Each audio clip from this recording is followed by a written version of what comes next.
وش قال الشاعر وش قال؟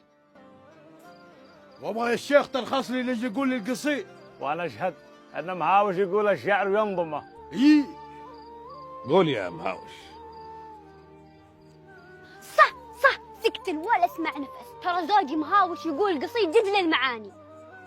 الله اكبر، نصرنا نصر عظيم ضد هالباغي اللي افسد في البلاد. والتحيه للوفي الشحم الكريم شيخنا صقر المنكل بالاعادي. شيخنا صقر المنكل بالاعادي.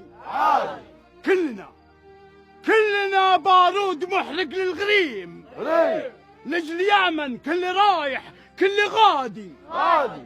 وانا والشاهين طاردنا اللئيم، كان مثل الضبع يلهث في الطرادي. وقت